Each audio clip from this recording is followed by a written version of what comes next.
Welcome to Morgan Mead's Video Village, where filmmakers share their most compelling stories, insights, and professional journeys. This week we're talking to Phil Blattenberger, and we're going to hear about how he's directed his 3 films independently of the studio system, how he raised funding and how he wrote his own scripts, and how he got these movies produced. So without further ado, let's hear it from Phil Blattenberger.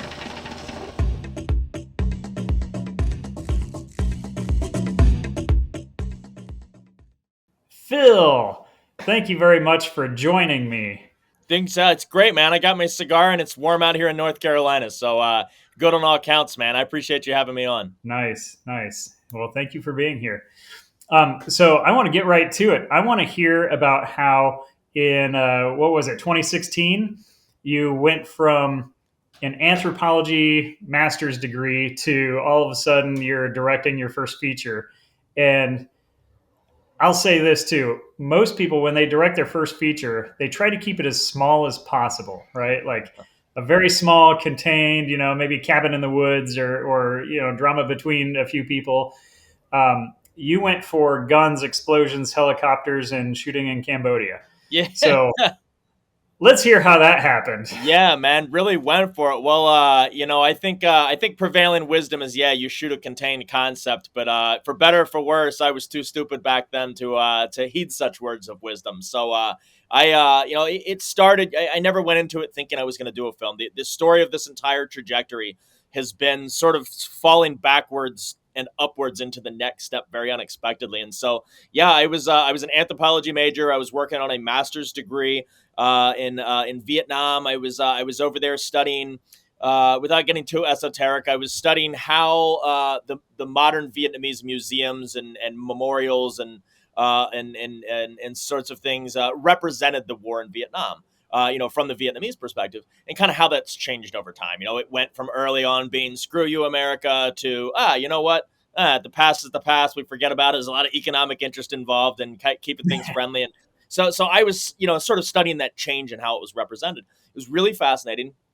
And while I was digging in, all the primary and secondary resources that I was jumping into about the war, one thing that jumped out at me, I was reading this combat narrative of a GI in Vietnam, and it was this black GI, and this is 1960s, right? And so the Vietnamese, who were masters of propaganda, would call out in the middle of firefights, 30 yards away. They'd call out, they'd see a black GI and yell out, "Hey, Saul brother, go home. It's not your fight," or some variation of that.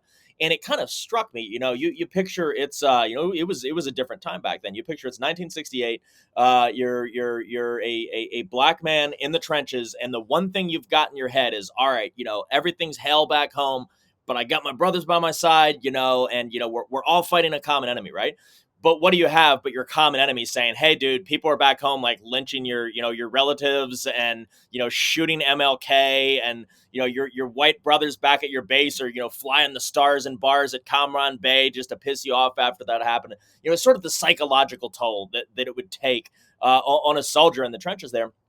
And it was enough of an just sort of a concept that just stuck with me, that when I needed a break, I was in my senior year of the master's program, my final semester, and I needed some type of a break. I needed some creative outlet. And so I started writing a screenplay. Never intended to do anything with it. It was for fun. I just, and so I sort of took that angle, built a hook, which is black GIs in Vietnam. It hadn't really been done since the mid 90s as a concept in a feature film. But then, also layer that in a broader tapestry of a moral crisis that happens on a fire patrol in Vietnam. So you're not just ham fisting one single element of the story. I wove it in, and as fate would have it, my teaching post fell through. I graduated. The teaching post fell through. I was supposed to teach the following fall as an adjunct professor of anthropology at the University of North Carolina at Greensboro, and I had my whole teaching career I was going to set up. It fell through, and I was like, you know what? I'm going to shoot this movie this summer. It's going to be a summer project. I'll shoot it in the woods in North Carolina, get a handful of actors attached. And it was going to be a fun summer project before I moved on. And I put up the casting call expecting 5 or 6 people to jump in. And it ended up being 4,000 over the space of 3 weeks.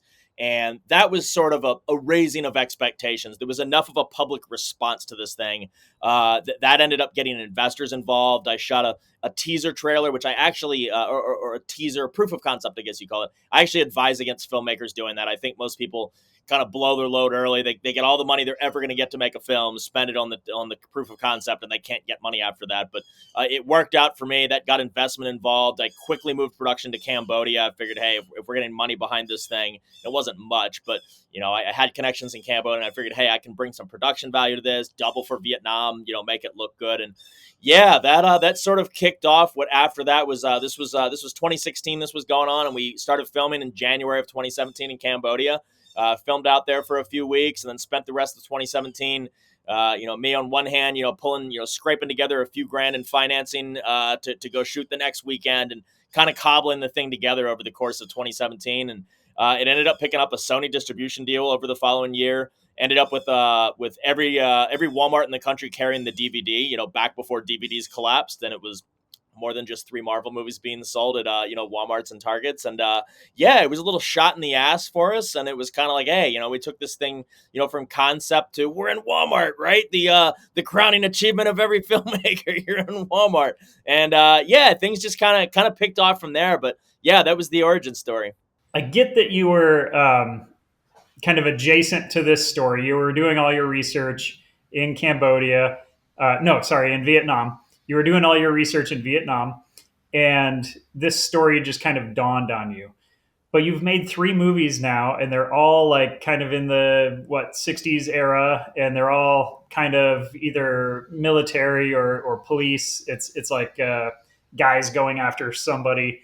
Um, so I'm wondering, you've obviously got an attraction to that kind of story. Do you have anything else that you want to do? Are you going to keep on perfecting that genre?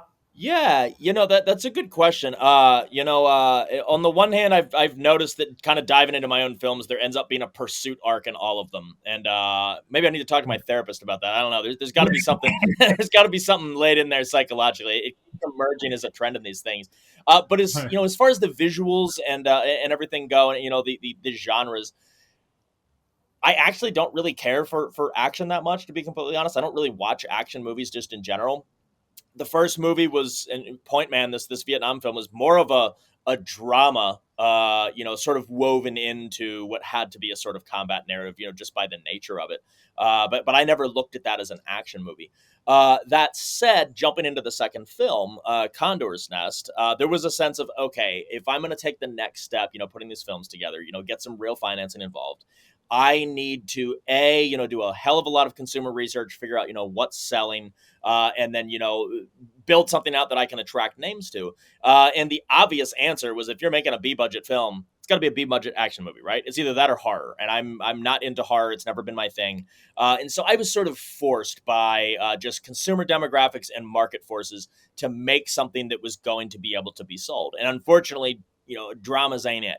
They just don't do well unless you've got, Brad Pitt attached. And I couldn't scrap together $3,000 investments from the cigar bar I was working at the time to get Brad Pitt. So it was, hey, let's develop something that's punchy and exciting, and action filled. And so the concept was Nazis in South America, right? So we've got this aviator in World War II that crashes his plane, and a Nazi commander played by Arnold Vosloo, who's the villain in The Mummy. He plays Imhotep. He came in and played the German colonel that kills everybody. And so this protagonist goes back 10 years later to South America to track him down, and is down there kicking Nazi ass for 90 minutes. And so that was that was a marriage of, okay, this stuff is actually kind of cool. Like, I did get into it. It was fun. But also, this is what consumers dig. They love their B-budget action movies. And it was a way to establish investor, I guess, sort of confidence, saying, hey, I'm not going to waste your money. I can take what you're putting in, cast a couple big names in it, and go shoot the thing out, and, go turn around and sell it broadly worldwide. And that's what's happened. So, yeah. And then jump into Laws of Man. It was sort of the same thing, to be honest. I've learned since the last 3 films, maybe don't do period pieces anymore, because they're a pain in the ass, and I love them. But from the production side, they're just a nightmare to pull off when you don't have studio resources. I mean, it's period cars breaking down, and so much effort goes into nailing the props and the wardrobe and make sure there's no anachronisms and everything looks right. It takes away from your ability to dive into the craft of actually building the story out as effectively as you possibly can. But yeah, but there was another period piece, and there was something that again was influenced by market forces. So Laws of Man takes place in 1963. You've got a couple U.S. Marshals chasing a bad guy through the desert. There's your chase narrative again. But the design was sort of, I hate to use the word cynically, but there was a sense of, cynicism is the wrong word. There was a sense of just trying to take advantage of market forces. And so one of them was everyone loves World War II scenes. So in the design concept, okay, how, this is 1963. How do I build a World War II concept into it? Well, the main character, who's Jacob Kahane, was the lead in Condor's Nest as well, had war trauma and has this PTSD that's kind of coming out as a result of all this. So we end up jumping 5 or 6 times to these World War II flashbacks, and they give you the production value, and they look good in a trailer, and they appeal to people that are into World War II stuff without being a war movie. So yeah, I think there's been a sense of necessity here. There's been a sense of knowing what sells and trying to build these narratives out in a way that satisfy my own desire to tell certain narratives and to weave certain themes in, to make these things interesting, but to also do it in a way that appeals to mainstream audiences. And so, yeah, there you kind of have all 3 films take facets of that. And yeah, we end up with a bunch of shoot 'em ups so far. So we'll see what happens on the next one. Yeah, I always try to tell people, take something that you're interested in and marry that with the capabilities that are right in front of you. And, there's your next concept, right? Yeah, So absolutely. what are you capable of? What connections do you have? What locations do you have? And just kind of build around that when you're on a shoestring budget. Yeah, 100%. So speaking of shoestring budget, you were able to land some pretty decent actors in your second film, Condor's Nest, right? Uh, and then Laws of Man has Dermot Mulroney, Keith Carradine, Harvey Keitel, Forey Smith, Graham Greene. You've got like quite a cast going. So, how does an independent filmmaker with, I'm assuming, no film school, right? Um, how does an independent filmmaker with 2 low budget indies under his belt land all these really great actors? Oh man, that's it's I feel very fortunate. There's been a lot of these big actors that frankly I am constantly bound by the sense of imposter syndrome and not belonging here. Every time I do one movie, it's a huge step up from the last one, and Condor's Nest was, coming from Point Man. When I reached out to Arnold Voslow's agent, I grew up watching that guy in the '90s as the Mummy, and he played in GI Joe, and he's such Yeah. just a legendary actor. And there was a sense going in. I still remember I reached out to his agent, sent a formal offer, bona fide, pay or play, all, checking all the boxes. And I remember his agent got back and was like, yeah, he's interested. He likes the concept. He likes he likes the script. But the first thing they asked was, can you send a reel? And I was like, oh God, yeah, let's look at my director's reel. My one, 5-figure Vietnam film shot in Cambodia. And I was shitting bricks sending that over to him. And it was done. They liked the writing enough that they were like, all right, fine. They're going to make them look good on camera. They're not going to screw it up at least. And, he took it on. That sort of opened the door.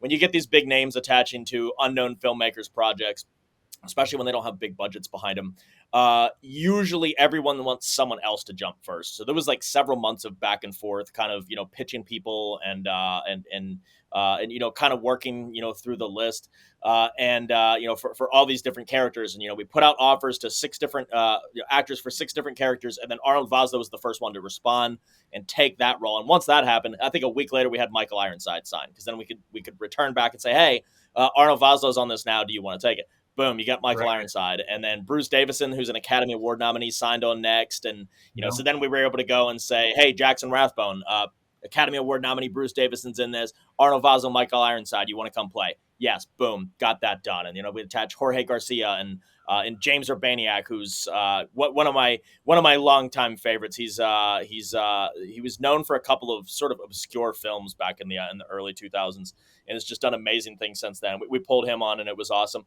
But yeah, it was the next level jumping into Laws of Man. So but it was the same sense of imposter syndrome.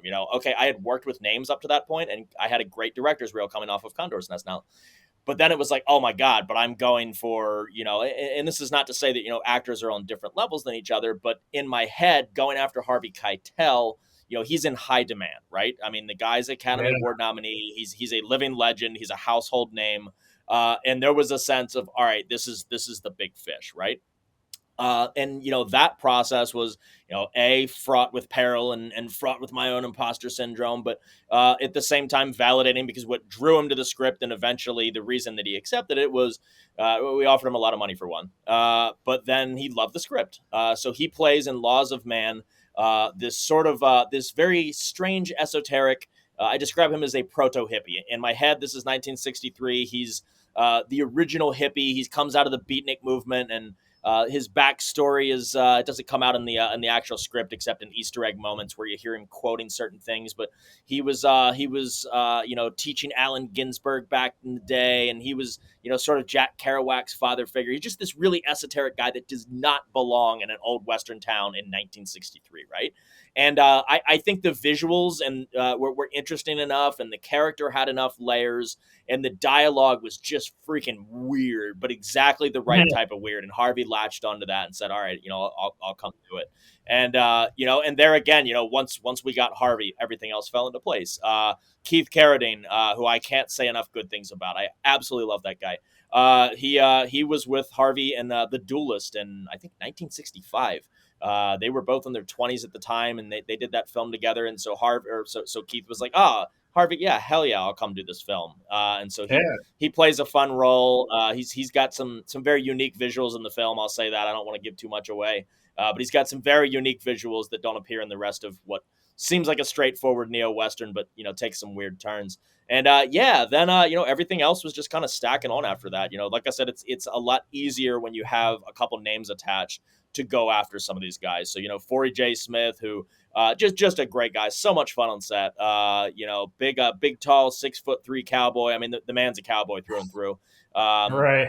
And he signed on. He's got the Yellowstone cred behind him. And then Jackson Rathbone came on as one of our leads. He had done a bunch of scenes with Jacob Kahane, the Laws of Man lead, and Condor's Nest. They had a lot of chemistry in their scenes, so we brought them in as kind of the two leads. And I was really happy how they kind of played off of each other. And yeah, on down the line, my gosh, Graham Greene and just so many names. James Urbaniak came back. He's done 2 of my films now. Richard Brake, oh my God, I love that guy. He's he came in, every actor in this movie came in and stole their scenes, which is exactly what you want. You want to attach, or is it the Coen brothers that talk about the art of the side character? And, you want to stack out each person with small roles, with so much personality and depth and layers that, they're competing with the leads for every scene. And my gosh, Richard Brake did that in spades. He comes in early in the film as a meth-addled gang leader who's kind of challenging, our 2 heroes at the beginning, and has a pretty memorable scene there. And so, yeah, it was really rewarding. It was tough as hell getting everything together, but my God, it's a dream come true. You're out there on set and you've got, 7, 8 big names rolling through that you've seen on TV your entire life. And yeah, you can't help but geek out there. It kind of makes the process worth it. So When you got your first recognizable actor, did you have an agent at that time? Did you just cold call his agent? How did that work? yeah, I'm not cool enough for an agent yet. I'm still as yet unrepresented, and at the time I certainly was. Now I reached out to his agent. He's with I think it's AGI now, Artist Group International. Back then it was APA, Agency for the Performing Arts. They merged with another company in the recent years. But yeah, reached out to his agent, Paul, who's just a fantastic guy. And we negotiated the deals back and forth, and that was my first one. It was my first time, working through deal points and getting the deal memo done, and drafting a long form, and I kind of got to go through the classic Hollywood rigmarole as it comes down to the casting and production side, and it was a real learning experience, but it's been great. To be honest, in a way, I feel like I can do that part of the job in my sleep now. Whereas back then it was terrifying. It was just, oh my God, everybody's going to see me for what I am. I'm this novice. I'm a rookie coming in. They're going to eat me alive. And then it's funny, everybody looks at you, Like you're a nobody, and then once the check clears, they're your best friend, and all of a sudden, Yeah. it's not in a toxic way necessarily. It's just you get these agents, they get bullshitters all the time. 100 times a day, somebody's coming and saying, "Hey, can I get Arnold Vosloo for my movie?" And one out of the 100 are actually legit. They actually have the funding, they can actually pull through on it, and so everybody kind of assumes you're that way until you prove them otherwise. And for good reason. But it's gotten easier, going into to these agents for Harvey and Keith Carradine and all these people. I got taken a lot more seriously. I was able to kind of lead with, "Hey, my last film just released in theaters. We had a Paramount deal with Condor's Nest and with Arnold Vosloo and Michael Ironside. Do you want to hear an offer for Harvey Keitel?" "Yeah, cool. Send it over." It became much easier. You sort of become verified, I guess, for lack of a better term, or vetted. Maybe that's the best way to put it. You become vetted in the industry at that point. People can quickly see that you are who you say you are. And yeah, you probably do have funding for this thing. You got your last one done and did a good job on it. So yeah, it gets a little bit easier. The imposter syndrome doesn't go away, but the job itself, it gets easier. I know a lot of the problem that people have, especially when they are unknown or maybe just have one project or no projects under them, is that they just don't even get calls or emails back from these agencies. So you must have said something just right to get them to even respond to you. A lot of them Yeah, will look for a letter from a lawyer or an agent or a manager, and you are representing yourself. So that's actually kind of amazing. Yeah, well, and I think so much of that comes down to tone going in. And I have seen I've been looped into emails where friends are or colleagues are reaching out to talent, and I don't know, I don't want to get cynical, but I kind of face palm a few times, and I see people coming in just very unprofessional. It's either over the top, like kindergartner writing a letter to their teacher, and they look like novices. It doesn't look like they know what they're talking about. They sound terrified, or they go the opposite direction, and it's over the top, and it's talking about I don't know, just self-aggrandizing, just weird. And or they'll spell out, this is the offer, like in the email. And I don't know, every time I've come in, it's been formal offer sheet, term sheet, it's pay or play. Even just knowing the terms, you don't have to make somebody explain to you that this is pay or play. That meaning, if you don't make the movie, they get to keep the money you sent them. And just coming in, fully loaded up front with everything broken down in a professional way that they instantly can tell you've done this before and know what you're talking about, makes all the difference in the world. And so, yeah, I think that made the difference. Came in with a formal offer sheet on a finance project, pay or play, everything spelled out. I think that instantly got me taken seriously. Whereas I can honestly see why other people that come in don't, and maybe they do have the money, and maybe their script is going to win an Oscar one day, but they don't come in right. They don't come in with the veneer of knowing what they're talking about, and they just get eaten alive. I see it all the time. Yeah, you're probably right. That probably is a lot to do with it. So let's rewind and go back to your first film. Again, it takes place in Vietnam, shot in Cambodia. You had helicopters, machine guns, rocket launchers, grenades. Like you mentioned before, you had everything was period. It was you had the army uniforms and the Viet Cong uniforms. Or the you know you had all that stuff. How did you? And by the way, I should say you are writer, director, producer, and you even acted in this one, right? So you had helicopters and rocket launchers and all that stuff in your very first film, which I can only imagine was like super duper low budget, which means you were really good at just organizing the whole thing, putting all the pieces together. And I'm just wondering, like, how did you know who to call to get helicopters and permission to shoot in different places in a totally foreign country? Um, how did you take care of the logistics of such a film? Oh man, I think that was the saving grace that I had going into that first project. I knew not the first damn thing about making a movie. I didn't know anything about actors or how to direct them. My strength coming into it was a unified vision. Kind of based around the script. I knew exactly what I wanted. So where I lacked in the language to put these things together, I knew I knew what the vision was well enough to just slap things in place. And the other side was logistics. I was I did a master's degree in anthropology. I did so many, grant writing, sort of exercises and, effectively project management that it was actually not that big of a step.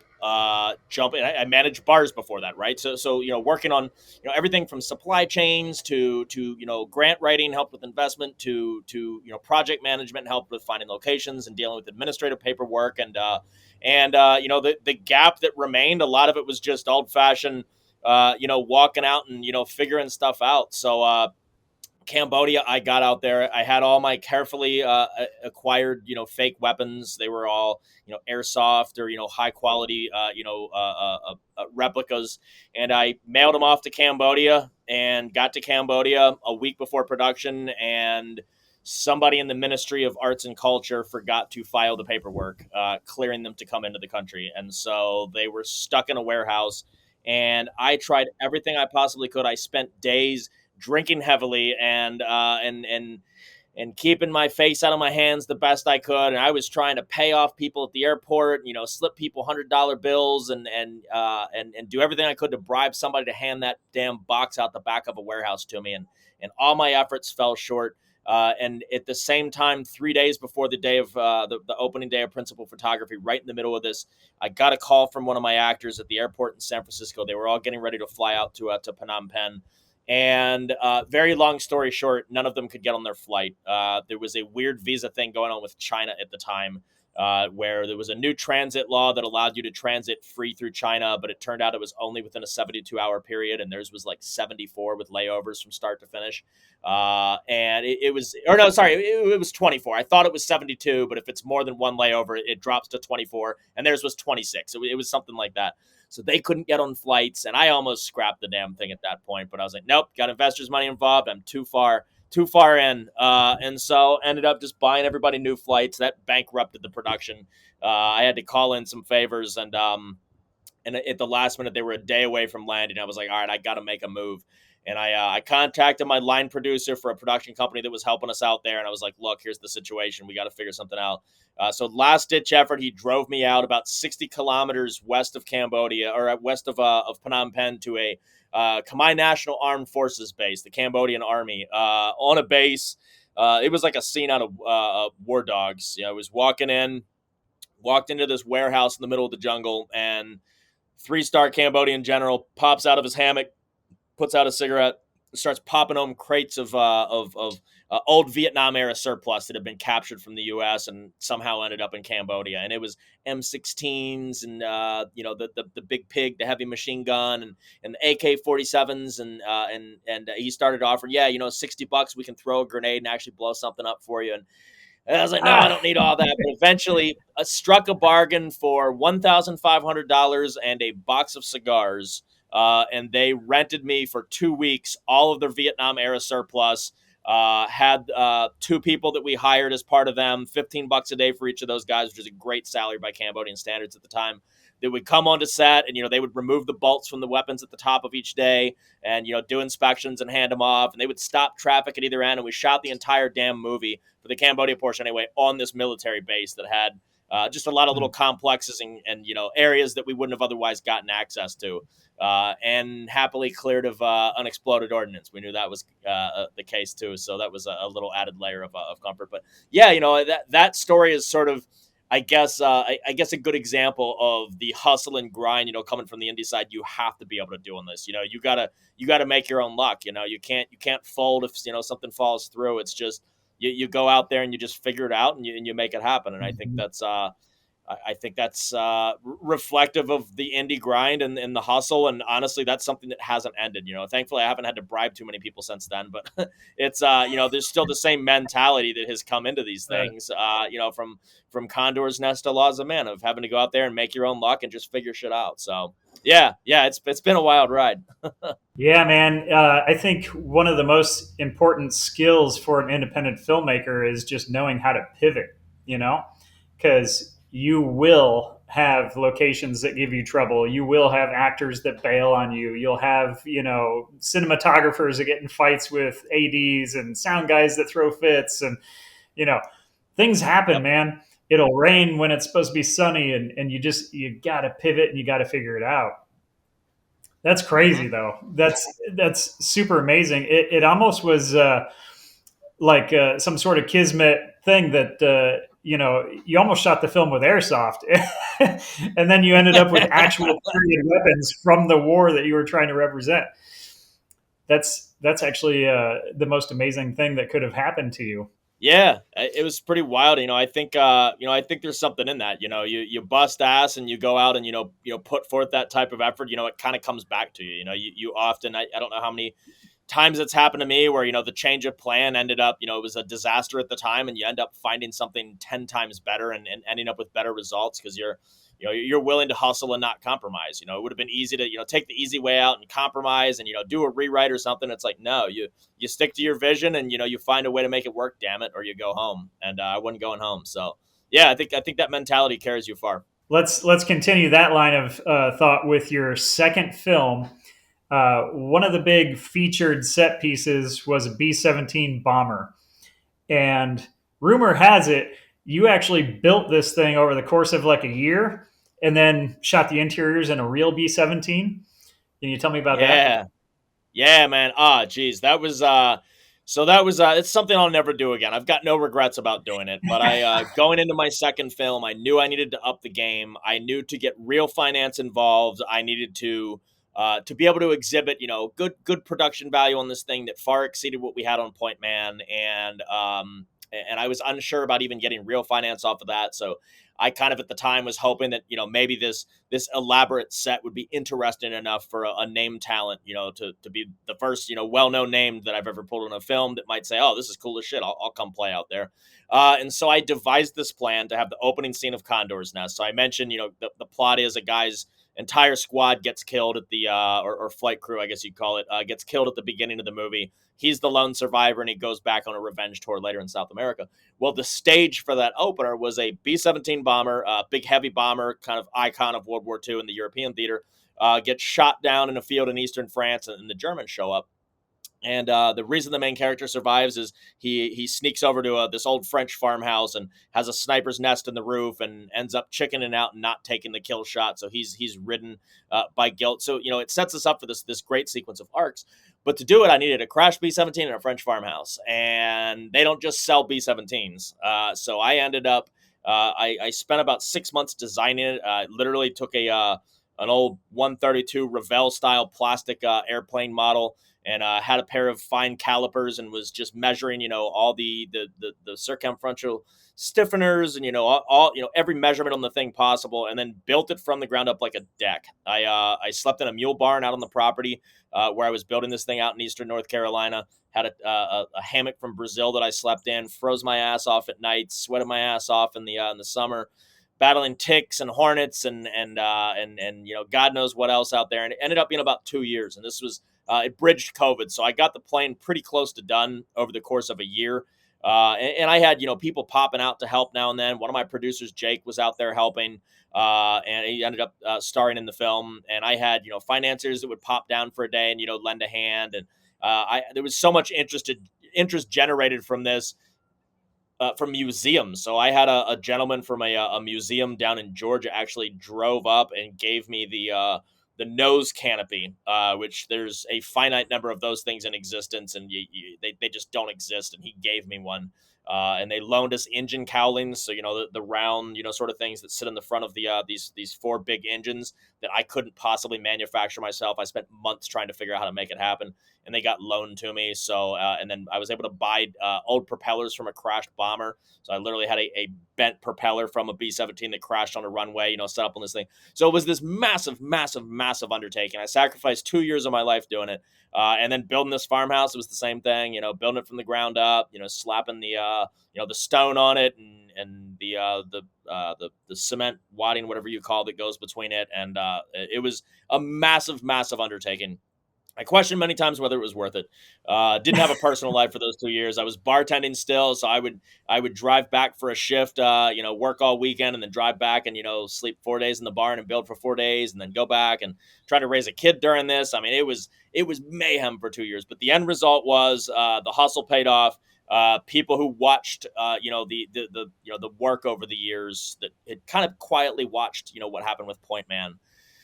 just on social media and stuff. I'd post pictures of the progress on Facebook every week, and people that had access to capital said, "Hey, you know what? Been watching this. Saw what Point Man did. Let's jump in on this." And I was able to pull financing off of that, and that opened the door to heading up Arnold Vosloo. And part of my pitch was also you get to roam around in front of this crashed plane and start taking out American flyboys and be the meanest German ever. And I think there was an appeal there. It wasn't just a generic pop in and do an action movie for a couple of days. There was some real production value and some real world building involved here that you just don't see on indie films. These are only big studios do these type of things, these type of concepts, because they're smart enough to not go sleep in a mule barn and build it themselves. Yeah. They got the resources and spend it. But yeah, it paid off for us though. It paid off. How do you collect your financing together to make these films? Because even if you shot as cheap as you can, like it just simply takes money to make a movie, and especially to grab some name actors and get them attached. I imagine it got easier for your second two films, but especially for the first one, like have you done Kickstarter campaigns, or you hit up relatives? Man, it's so tough. I'll tell you. I knew early on going in, just from early research going into Point Man, that first film. Everybody told me you've got two avenues. It's either you have rich relatives, which I don't, or you are, or you're personally wealthy, which I wasn't. I was a career bartender at the time. Or third option is you do the professional thing and you go take a packaged project and you shop it around to buyers in these markets and you get pre-sales. So if they are going to pre-sell it for $20,000 to Germany, you can cash flow 15 grand of that. You go around to all these territories. I didn't have access to those types of companies at the time. So my only alternative was go after private equity. And for Point Man, I sort of had a multi-step approach. It was never really planned. It was, try this, and if it doesn't work, try the next thing. But I did the Indiegogo Kickstarter type of thing, starting out just very, very early on before I knew I was going to Cambodia. Got a few grand in seed money, and that's what I used to shoot the proof of concept, which again, I really advise people not to do that. I really don't think it's a good idea in general. Frankly, I'm the only person I know of that has ever actually managed to actually make that work. I think I lucked out in a lot of ways. But after that, my ploy was I was running this bar and I had a Point Man movie night, and people knew about this project. It was what I talked to them about at the bar, and they all thought it was cool as hell. And so I had a night where I bartended for free, took no hourly rate from the owners of the bar, and it was on a normal off day. And everyone that came in, their tips went towards supporting the film, and a lot of people wanted to do it. And so I screened the footage that we'd shot for them with this Huey helicopter. It was like the cool big production value stuff, and then handed out investment briefs to everybody that was there if they wanted to grab one and take a look at the offering. Signed my first $5,000 that night from an investor that saw it and was like, all right, I want to I want to see what you guys do with this, and the materials look good. It's a good executive strategy, and let's see what happens. And everything kind of built off the momentum there. Just like with going after actors, it's a lot easier to get somebody to put in money when somebody else already has, and you can go to somebody and say, hey, it's Yeah. partially financed. It becomes much easier in that regard. And then, obviously the game was up going into Condor's Nest and then Laws of Man after that. Then I was going after, real capital and big chunks, whereas Point Man was, $2,000 here, 2.5 grand there from college buddies or bar people who were like, I've been watching you do this for 6 months. I want to see this thing get finished. Sure, here's $2,000. Just make sure I get my money back, type of a thing. And they did. And That's so and then important. Condor's I'm Nest, it glad was you said that. it's pretty important. And I think being able to build off of having done that, and then I built out a 40-page executive strategy for Condor's Nest that was. Yeah, and I see all the time, and I think this is where some people make a mistake going after financing. You have the classic pitch deck, right? And I know so many people that come in with the EPK or the pitch deck, and it's glossy, and I couldn't make anything like that if my life depended on it. If I had a gun to my head, I couldn't make something look that good. But I rarely see those get financed. Whereas the stuff that I've done, which is been going after private equity, has been more qualitative breakdown of what the actual plan is step by step. What the markets are, what things are doing, what comps are. Step by step through the process, and then as much quantitative data as I can possibly provide. Which is obviously difficult.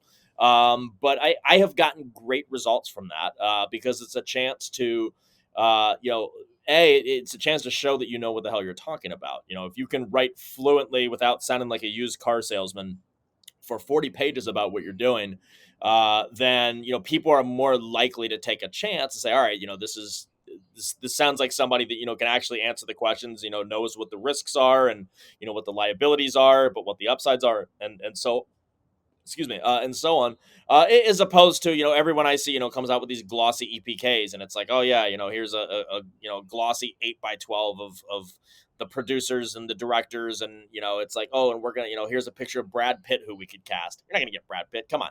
It just, I don't know. I think people's focus is in the wrong area. I think that it tends to be focused a little bit more on the visual aspect of it and the creative aspect. They're constantly talking about the creative, which obviously is important, but in my experience, people that are private equity investors that aren't in the business don't give a damn about the creative. They give a damn about you making their money back. And as long as it sounds cool, and they're not going to pitch into it if they don't think you're creative enough to pull it off. So I think you got to focus more on the dollars and cents, and the numbers, and a very clear plan to recoup the investment over the creative. You got to think like a business person, not an artist, I think. And I think a lot of people fall into the pitfall of doing the opposite. Likewise, when the movie is done, in order to get everybody their money back and plus some, you got to get this thing distributed. So, what was your approach for getting distributors? I know you went the festival route. So, were you discovered at a festival? Did you reach out directly to distributors? Did you go to the American film market? Like, what was your approach there? Because it obviously worked. Yeah, so I'll be honest. So going into it, I was planning the festival route. That was in my original materials. It was like, yeah, we'll go take it to festivals and shop it around. I don't know how much that actually works. You hear that, the big boom stories, once a year about, somebody's $2 million indie went to Sundance and got, $15 million from Apple TV. But even that doesn't really happen as much anymore. To be honest, we're in a weird state in the industry where the streamers have more or less stopped buying for several years. It's sort of frozen things from distributors picking material up right now. There's a sense of distributors saying, "Why should I front hundreds of thousands of dollars in minimum guarantees? The upfront cash to sell it in a given territory. Why should I do that when everybody's just placing it on these advertising, the AVOD channels, the advertising video on demand, and making just as much? If it's going to make money, it just needs to perform in the marketplace. Why should I bet on it?"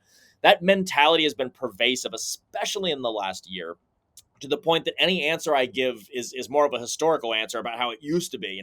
It used to be, yeah, I could have shopped it around to a festival, but I had one of my investors knew somebody at a small sales agency who screened it, loved it, took it on, and sold it to Sony.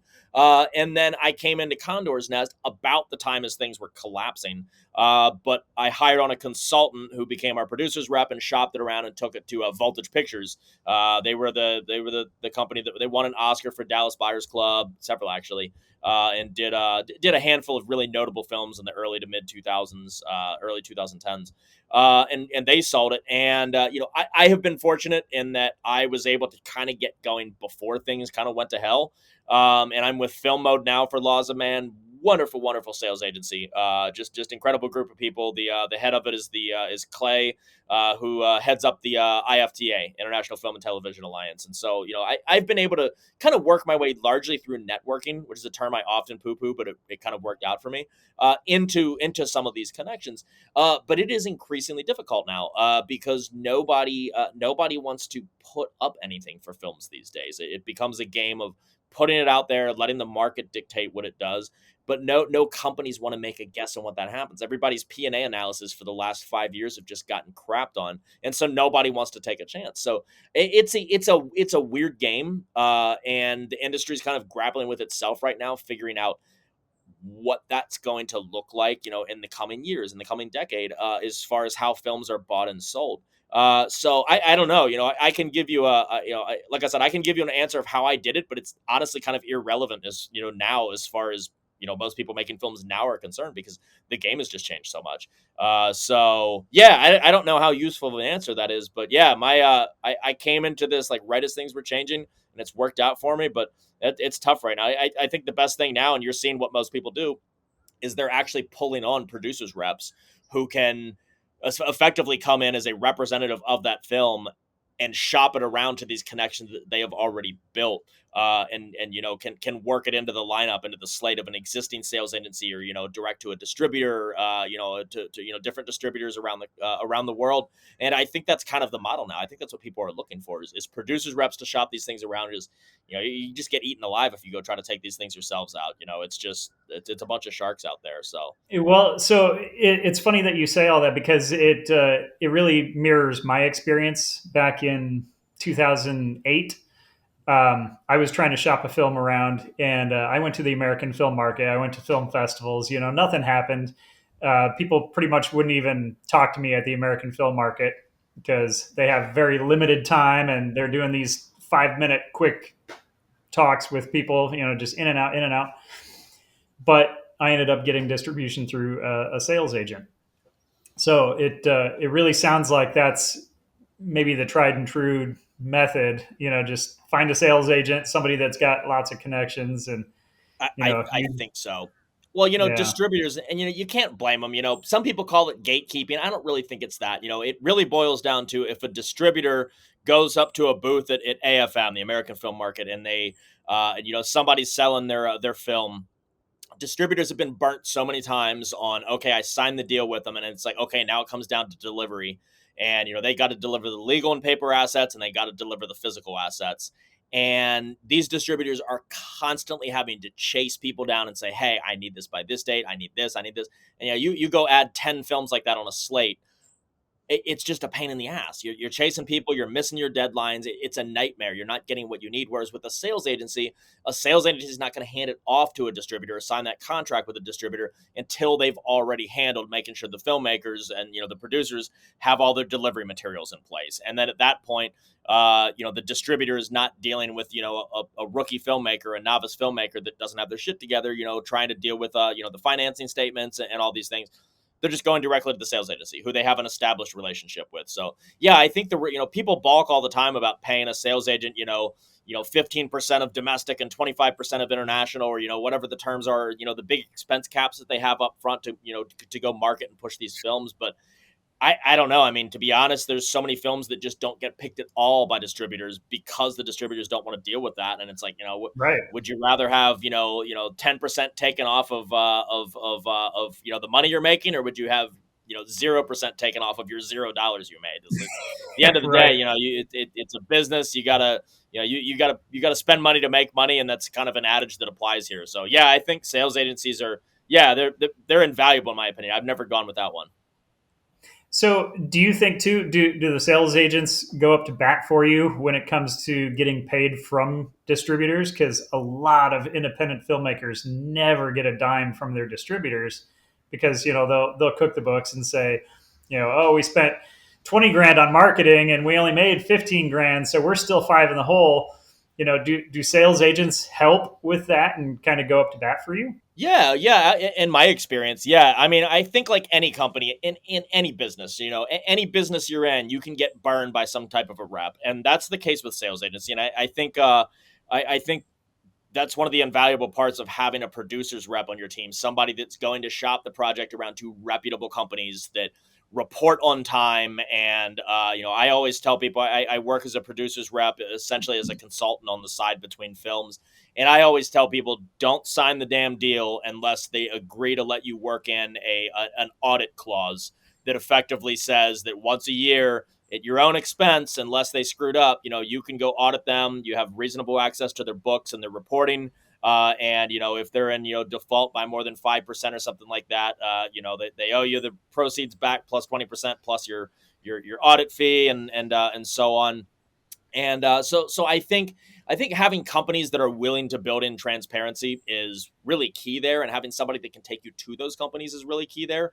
But also a good sales agency, it's gonna work for the same for them. They're going to audit the distributor. It's not just up to you to audit the sales agency. If the distributor's cooking the books, well, the sales agency is not getting paid. So the sales agency has a deeply vested interest in making sure that their slate of titles that's with this distributor is getting all the money back, so that they can take their cut before they pass it on to the filmmakers. So I think it comes all down to hiring well-reputed companies that build in that transparency, and you know that, if you win, they win, and vice versa.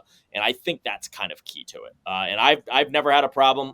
I thankfully have never had to audit anybody. I've had great experiences with agencies that I've worked with, and I know a few of the ones to look out for too. And I've got plenty of horror stories that I've heard over the years from certain companies that I won't Mm. touch with the 10-foot pole. So yeah, it's all about Yeah. coming in, to the ones that have the good reputations, and the thing is too, a lot of that comes down to, you go to these film markets, you go to AFM or you go to Cannes or Berlin, and you see how it works. The film sales companies, their execs are sitting down, and it's constantly grabbing dinners with the German distributor, that they usually sell to, or the buyer in Benelux, or Taiwan, or so on and so forth. And there's also a sense of, you're not going to screw over somebody who you're because it's Yeah. just, it's a lot different. It's not just a name on an email subject line, or a number on a spreadsheet. It's actually, no, that's somebody you break bread with, and you grab beers with 5 times a year when you meet up at these markets. And so finding sales agencies that are well enough connected and well enough liked by the people they work with, and vice versa, I think that moves the needle too. You find out that it's a little easier to get favors called in. You have more trust that, yeah, the numbers are not going to get cooked. They're going to get reported on time. And so, yeah, kind of being in the middle of it, or having somebody in your corner that is in the middle of it, that makes all the difference in the world. Yeah, for sure. When's the best time to contact a sales agent? When the movie is done, or in post production, or It really just depends on the sales agent. I think definitely when the movie's more, at least in post. I'd say you hit somebody up when it's in post, whether you go after a producer's rep that can shop it around for you, or whether you try to go directly and cold call a sales agency yourself, which sometimes works. Some of them will straight up reply with a form email that says, we don't acknowledge that this email is sent, because they're worried about IP. Distributors and sales agents have been burned before, where somebody sent them, hey, I have this, and then later they say, wait a minute, I had this film, and then they came out with one just like it a year later, and I emailed them. So a lot of times they won't even acknowledge the email, and they kind of get stonewalled up front. There is a process that happens with some of these bigger ones, where they do want a producer's rep taking it to them. Then it's somebody they know that they've done business with, bringing a project to them and shopping it around, which again is a little close to gatekeeping for my liking, but it is also how the industry works. But yeah, I would say, just as a straightforward answer, though, I'd say after once you're in post. I'd say once you're in post and you have an idea of what your post workflow looks like, and when you think the film could be delivered. Both your asset outputs for your physical assets, getting hard drives and masters delivered, and then your paper and legal delivery, which is often the thing producers most overlook on their first films, is a morass of 5 months of work getting all the the CCSL and the chain of title and your Q sheets, and all these massive things kind of in order. People always discount that until it falls in their lap and sucks up the next half a year of their life. So yeah, once you got an idea of what those two things look like in your post process, I think that's about the time, because then you can give a sales agency an idea of when you can reasonably expect to deliver and hit their windows.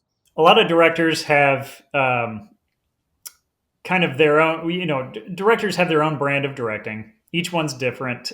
Some of them are really into the way a movie sounds. Some of them are really into the way a movie looks. Some are into taking, take after take after take, and everything has to be exactly accurate. When you're on set, what's really important to you, and what do you see as one of the most valuable things to spend your money on?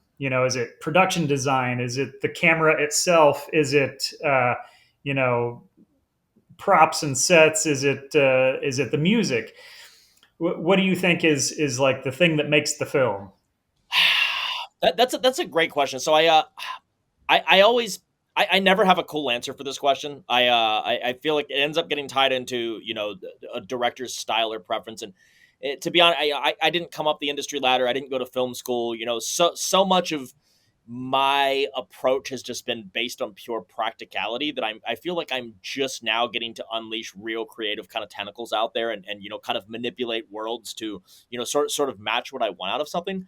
But I guess, as an encompassing answer, I think my philosophy has been to more or less build a world, and by that I mean the actual physical material world in which the actors are performing, right? But then also a sort of logistical world in which your actors are being taken care of in a way that allows them to basically just tune out and give a truthful performance, right? And so that's a very kind of an obvious thing, but I think on indie sets especially, it becomes so prohibitive if you're not able to allow your actors to completely dial in. You're dealing with it, and all of us on the indie side of things deal with it. You're dealing with there's no AC in the talent trailer, or craft these out of freaking Doritos, or whatever. There's so many little things that seem intangible at the end of the day, but can ultimately affect a performer's ability to go in and just dial in and be there in the moment.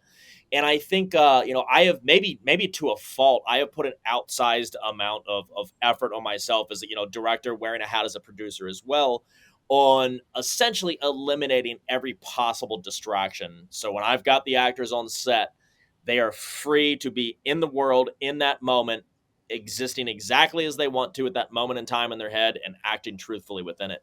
And I think at that point, all that's left is just trusting the people you hired, right? At that point, Yeah. I don't need to sit there and nitpick. I may want to add a beat here. I might want to take where it's a little bit louder, or a little bit softer, so on and so forth. But at that point, if you've hired the right people, then your job largely becomes facilitating an environment in which they can go in and play, and create something and bring it to life in front of the camera.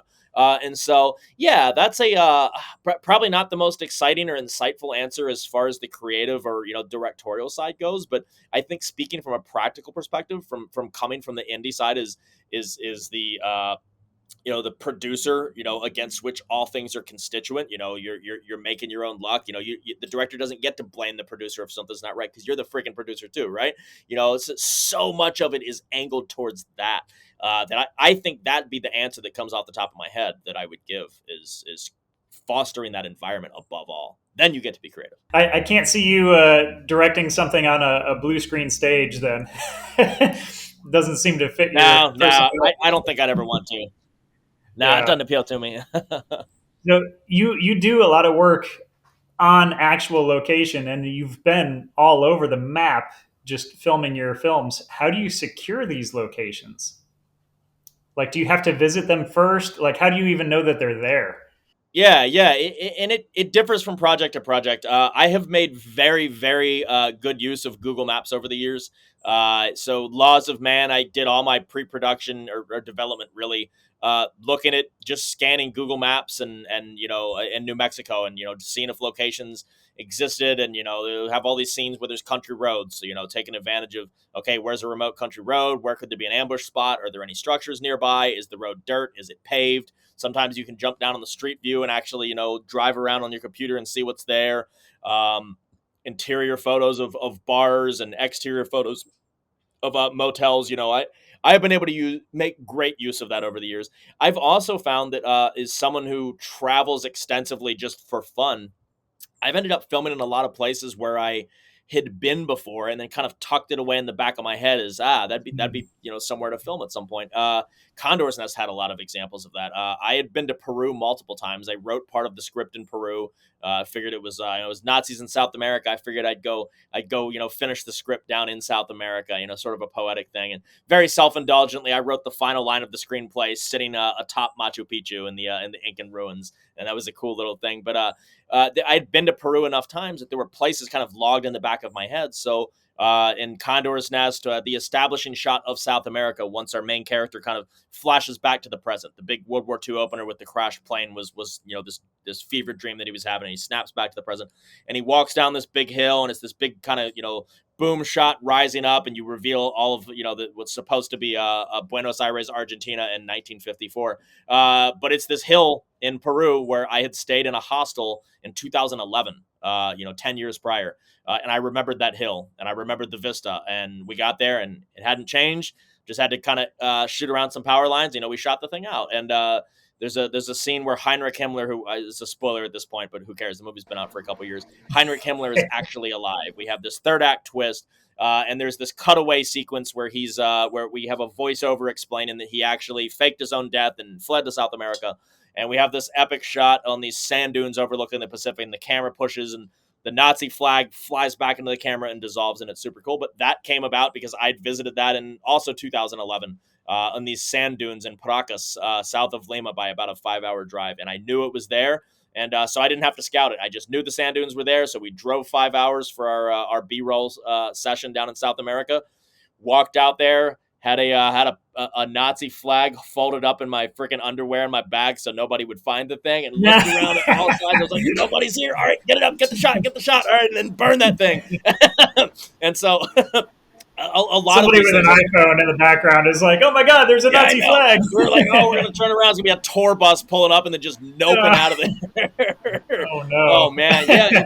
But a lot of it over the years, it's been Google Maps. It's been, calling in, the New Mexico Film Office was wonderful as far as connecting us with local people on the ground who were able to kind of help find locations. In North Carolina, the set that we've used so much, a guy named Matt who lives out and has 400 acres of property out, who's been unbelievably generous and kind about letting us utilize the location for, World War II scenes and everything else. There's been a combination of just hard work and kind of internet sleuthing, but also just kind, generous people who have pitched in and helped bring these visions to life in ways that I couldn't have possibly done myself. So yeah, mixed bag there. That's amazing. So Phil Blattenberger, you have 3 films that you can see on Amazon Prime, right? They're all available on Amazon Prime. Laws of Man just came out, 2 weeks ago on Amazon? Yeah, it was, it was today, Friday. It was 3 weeks ago today. Yeah, it's been out for 3 weeks wow. now. Wow. Congratulations. So anybody can go on Amazon and see these films. I believe they're also available on other services like Roku and Tubi and things like that. So Apple TV, Fandango, Spectrum. Yeah, the whole gamut of anywhere you can get digital content. Yep. Wonderful. So before we go, any other advice that maybe I didn't ask you about that you could give to an aspiring filmmaker? If I had to boil it down to one thing, I would say treat it as a business, not an art. I think any success that I have had has been by, you have to have both. But I think any success that I've had has been because I was able to put the business side first, approach it as a business first and foremost, learn the business side of film, learn the business side of financing, learn the business side of handling people's investments, learn how to be professional and act as a good steward of people's money in that regard, and then let the art follow. Of course, they have to both happen at the same time. Obviously, you have to be able to captivate people's, attention with an idea and demonstrate that your artistic ability is in a place that, allows you to not go take their money and just, look like you shot the movie with a potato. You obviously have to have both. But I think too many people put the art first. They're constantly trying to get people to buy into their brilliant artistic vision and then wonder why nobody's, smart enough to see how brilliant they are. But their materials are 2 pages and they expect people to just put money in. I think you have to do the opposite. So yeah, that would be my, if I had to distill everything into just kind of one little node there, that would be it. Treat it as a business, not an art. And don't shoot films with potatoes. Don't shoot films with potatoes. Don't take Nazi flags to South America. Don't do that either. Yeah, don't do that.